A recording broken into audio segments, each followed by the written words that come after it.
자, 이제 역시 공정거래법에서도 마찬가지였었습니다. 공정거래와 관련된 법적 분쟁이 발생했을 때, 약관도 역시 마찬가지입니다. 약관에 관련돼서 법적 분쟁이 발생했을 때 분쟁 조정 절차와 관련된 문제들이 나옵니다. 자, 일단 여러분들 이제 추가된 이제 자료 있죠. 그 중에 일단 최근 법 개정으로 일단 같이 법 개정된 부분들이 존재하니까 이 부분은 일단 제시된 자료처럼 여러분들이 확인해 나가시되, 자, 이제 제시된 자료 맨 마지막 부분으로 한번 가볼게요.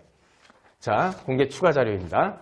자, 그 부분에 분쟁 조정과 관련된 역시 마찬가지입니다. 약관법에도 약관 분쟁 조정 협의회라고 하는 조정 협의회 제도가 약관법에 마련되어 있습니다. 그런데 우리가 이제 시험 공부를 하다 보니까, 자, 우리가 앞서서 공부를 했었던 공정거래법에서 배웠었던 공정거래와 관련된 조정협의회, 자, 분쟁조정협의회라는 그 기구의 일처리 부분과 그 다음에 지금부터 우리가 배우게 될 이번엔 약관법에 마련되어 있는 약관분쟁조정협의회라고 하는 것이 막 짬뽕이 되거나 비교가 한번 일단 같이 해서 암기하면 참 좋겠다라고 생각하실 수 있기 때문에 아예 개정 추가 자료에 표 하나를 넣어서 두 개의 협의회를 같이 비교하면서 지금부터 강의를 드릴게요. 자, 교재 내용보다도 이 표를 가지고 먼저 강의를 드리도록 하겠습니다. 자, 표를 보시면 이제 제시된 자료입니다. 자, 우리가 앞서서 공정거래법상 공정거래 분쟁조정협의회라는 것을 배웠고, 지금부터는 우리 약관 분쟁과 관련돼서 약관 분쟁조정협의회라는 것을 배우게 되는데, 둘 다 모두 소속은 한국조정원에 소속되어 있습니다. 자, 그 다음에 당연히 분쟁조정협의회들의 경우에 있어서는 위원이 있겠죠. 자, 위원은 위원장 1명을 포함해서 9명이 된다는 것이 공정거래 분쟁조정협의회였었는데, 이 점은 약관 분쟁조정협의회 역시 마찬가지입니다. 그리고 최근 법 개정으로 둘 다 모두 그 중에 위원장은 상임위원 형태로서 운영한다 라고 하는 규정이 둘 다 모두 맞춰졌기 때문에 양자가 동일해요. 자, 그 다음에 두 번째, 이 위원 임명은 어떻게 됐냐 라고 했을 때, 위원 임명은 조정원 장이 제청을 하고 공정거래위 위원장이 임명하거나 위촉하는 형태로서 임명이 됩니다. 그리고 최근 법 개정으로 약관분쟁조정협의회 역시 마찬가지로 통일화되었어요. 자, 그 다음에 위원의 임기는, 자, 공정거래에 있어서의 분쟁조정협의회 우리가 이제 앞서서 공부를 했었던 거 다시 떠올리시면 임기 3년이었었죠. 자, 그런데 약관분쟁조정협의회 위원의 임기 역시 3년인 것은 맞는데요. 자, 약관분쟁조정협의회 위원의 경우에는 법률 조문에 단 연임이 가능하다라고 하는 규정이 존재합니다. 그러니 그 부분 정도 확인해 주시고, 그 다음에 만약에 전임 위원이 임기를 앞두고 그만두시게 됐다. 그러면 우리 마치 선거처럼 보궐선거니 뭐니 하는 것처럼 보궐위원이 탄생을 하시는데, 탄생한 보궐위원은 어느 협의회, 두 협의회 모두 마찬가지로, 자, 전임 위원의 남은 기간 동안이 자신의 임기가 됩니다. 자, 그 다음에 위원장과 관련되었을 때 위원장은 어떻게 뽑느냐? 자, 공정거래 분쟁 조정협의회의 경우에 있어서는 위원 중 조정원 장 제청으로 공정거래위원회 위원장이 위촉을 한다라고 되어 있는데, 역시 약관분쟁조정협의회 마찬가지입니다. 조정원 장 제청으로 공정거래위원회 위원장이 위촉하는 형태이니까 양자 거의 같다라고 생각하시면 돼요. 자, 그 다음에 이 위원장이 만약에 사고로 직무를 수행할 수 없게 되었을 때 이 위원장을 대행할 수 있는 대행자는 누구인가?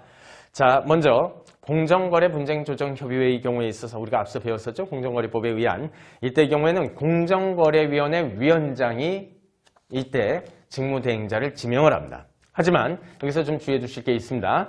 약관분쟁조정협의회의 경우에 있어서는 대행자가 조정원, 일단 협의회 위원장, 이 협의회 위원장이죠.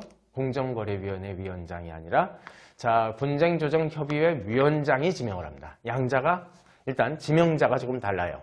자, 그 부분 여러분들 좀 신경 써 주셔야 되고요. 자, 그 다음에 어찌됐건 각 협의회의 경우에는 회의가 열리게 될 거예요. 그런데 공정거래에 관련된 분쟁조정협의회의 경우에는 그냥 회의라고만 합니다. 협의회 회의라고만 얘기를 하는데, 약관분쟁조정위원회의 경우에 협의회의 경우에 있어서는 회의가 전체 회의와 분과회의 둘로 나눠져 있습니다. 자, 그래서 자, 공정거래 분쟁조정협의회의 경우에는 전체회의, 분과회의 이렇게 나눠져 있질 않지요. 와 차이가 나타나는 것이고요. 자, 그 다음에 전체회의는 말 그대로 약관분쟁조정협의회에서요. 자, 약관분쟁조정협의회의 경우에 전체회의는 당연히 일단 위원 전원으로 구성이 될 것이고, 그 다음에 분과회의는 위원장이 지명한 3분의 위원이 기본적으로는 분과회의의 구성원이 되는데, 최근 법 개정으로 이 3분 중에 위원장도 같이 활동할 수 있도록, 포함할 수 있도록 법 개정이 이루어져 있습니다.